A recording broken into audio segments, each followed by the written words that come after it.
Well, it's that point of the show where we do the guest car, but since we doubled down on Jay Leno and he only brought one car, we called our friend Jason Calacanis from Mahalo.com to bring his Tesla out and show it off to us. Jason? Yeah.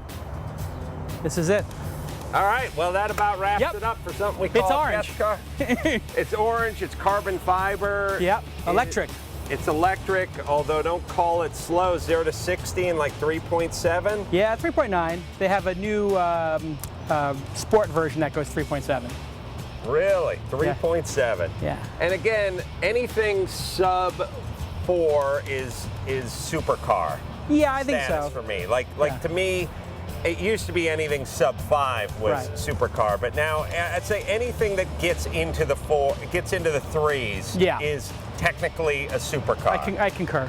All right, so this thing, and just to give you guys some vibe, Ferrari 430, that thing's 0 to 60 probably 4.1. Yeah. So this thing will beat a $250,000. As a matter of fact, it'll beat just about every Ferrari out there, except for maybe the Enzo, and even that it'll hang with. Interestingly enough, a 430 pulled up to me on the Sepulveda Pass and revved the engine, and I hit it and zooked him.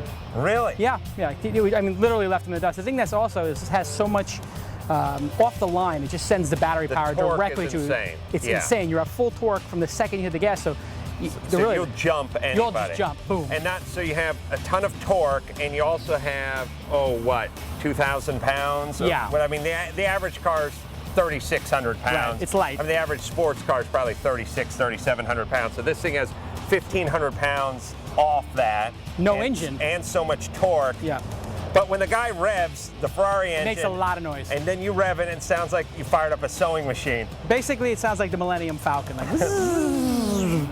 all right, so you got yours in orange. It looks like kind of a Lamborghini orange to me. It is like a Lamborghini bright orange, and this is the first orange one ever made. This is Signature Series 16, so the serial number is 000016 on the VIN. This is the 16th Tesla ever built. Yep. Fast as hell. The range is? When you charge the battery, you charge it to about 80% because you want to increase the lifespan of the battery. You don't want to top it off. You don't want to top it off too much. So if you're at that 80% charge, I get about 190-mile range. All right. If I go full, it can get 220, 240. But the battery won't last as long. But the battery won't last as long, and the truth is most people do well under 50, 60 miles per day. I do about 20 miles a day, 30 miles a day, so I charge it every 4 or 5 days. And unless some asshole host who does a crappy podcast drags you out from beautiful Santa Monica where it's 72 degrees to a shithole in the valley to talk about your car because Leno was too lazy to bring 2 cars. Right, basically. But other than that, you don't do a lot of driving. No, And this is built on the Lotus platform. It's built in the Lotus factory. There is a common misperception that it's got the same frame. It's actually a wider frame and a longer frame. Oh, it is? Yeah. It shares about 15% of the parts with the Lotus. It looks a little like the Lotus, and it's obviously the same general footprint. Right. But only about 15% common parts. And carbon fiber for strength and lightness. And lightness. And then, what everyone forgets about, remember when corrosion was a big deal and they'd have to protect everything and everything would fall apart? Now everything is either made out of an alloy or out of some sort of composite plastic material. And you could soak this thing in the bay for a year, there'd be no rust on it. Interestingly enough, too, since it has no engine, this car should theoretically, until I crash, it last forever. Because all you do is switch the battery pack out every 10 years. Nothing wears out and nothing rusts out. The tires, maybe. All right, so lightweight race seats, everything is lightweight. The maintenance on a car like this is pretty much just the brake pads. Yeah, and the tires, obviously. The tires and the brake pads. And the battery pack. And nobody knows how long the battery is going to last. Well, how many miles do you have on this battery? I have 4,000 miles on it. I've had the car since October. And I would imagine you don't go through too many brake pads because the car's so light. Also, it has regen.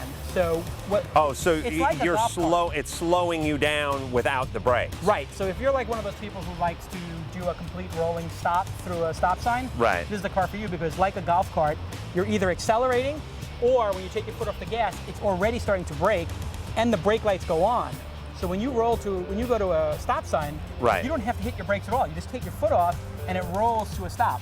What is, how many do you think they'll produce in the upcoming years, and then what will the cost come down to in the upcoming years, and how safe is it? I think this is, they had 13 or 1,400 pre-orders for this car, and they can produce that many a year now. So they're going to get, I think they're maybe halfway through the first order run, so maybe they're at 600 or 700 delivered. And this is sort of a somewhat handcrafted car. I mean, there's a line, but the next car they're doing, they had 5,000 pre-orders, and they're going to try to do 25,000 of those cars a year. But technically, it's really about numbers and battery technology. I mean, there's no reason. I know you paid 115 grand for this thing. 140 grand, sorry. But there's no reason, sort of like when the first digital watch came out, it was 800 bucks, and now you get them when you get a free with your when you fill cereal. up with gas or cereal. There's no reason that this car could not be $24,000 at some point. A lot of exotic materials on here. Without the carbon fiber, carbon fiber, is $30,000 or $40,000 the cost of the car, and the battery pack, which is $30,000 or $40,000. When the battery packs go down to $5,000 or $10,000, which they will, and they make this out of fiberglass or whatever. Yeah, there'll be a $30,000 version of this someday. So I think $50,000 in 2 years, and in 4 years, $30,000. Right. And it's absolutely conceivable that we will generate enough solar and wind electricity that we will, in the next, I don't know, 15 years, 25 years, not be using oil for cars and be completely out of the Middle East and not dealing with those people there. And they're a delight, but yes, I agree. I'd like to just see them socially, but not deal with them, give them from a business standpoint. Yeah, so, and safe. Well, safe enough. Safe enough, yeah. I mean, I don't speed in it, you know, it's a two-seat car. You wouldn't want to flip it, but I think they've done a bunch of crash testing, and you know, it does fine. It's respectable, but like any small exotic car, you know, if you drive 150 miles an hour or 125 miles an hour on the streets, you will kill yourself. All right, well, let's not do that. Jason Calacanis, by the way, from Mahalo.com, and his 2008 Tesla Roadster.